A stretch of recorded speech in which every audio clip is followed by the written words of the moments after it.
Hello, स्वागत आहे तुमचे माझ्या रेसिपीच्या यूट्यूब चॅनलमध्ये. चला तर मग आता दिवाळी आलेली आहे. मी दिवाळीसाठी गोड असे खुसखुशीत आणि कुरकुरीत हे शंकरपाळे बनवलेले आहेत, एकदम सोप्या पद्धतीने आणि अगदी झटपट होतात आणि कमी तेलकट होतात. खायला खूप छान लागतात. चला तर मग रेसिपी सांगते, व्हिडिओ स्किप न करता बघा. इथे मी 1 पेला साखर घेतलेली आहे.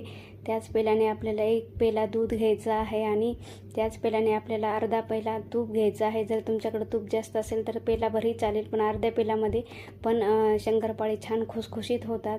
आणि आता आपल्याला हे मिश्रण गॅसवर 1-5 मिनिट छान आपली साखर विरघळेपर्यंत गरम करून घ्यायचं आहे. आपल्याला पाक करायचा नाही. आता हे थंड झालेलं आहे, तुम्ही बघू शकता. इथे मी अर्धा किलो मैदा घेतलेला आहे. आता आपल्याला त्या मिश्रणामध्ये जेवढा मैदा बसेल तेवढाच आपल्याला भासवायचा आहे. आता हे मिश्रण मी एका टोपल्यामध्ये घेतलेले आहे आणि आता मी इथे मला 5.5 वाट्या हे मैदा लागलेला आहे. आणि आपल्याला जेवढं पीठ मैदा बसेल तेवढंच आपल्याला यामध्ये बसवायचं आहे. थोडंसं मीठ घातलं आहे चवीनुसार. आणि आता मी हे परत एकदा हाताने मिक्स करून घेणार आहे. आणि आता मला अजून थोडंसं 1 वाटी लागलेली आहे आणि अजून थोडी 1.5 वाटी लागलेली आहे. नंतर असे मिळून मला 5.5 वाट्या मैदा लागलेला आहे या मिश्रणाला, पेल्याभराच्या याला.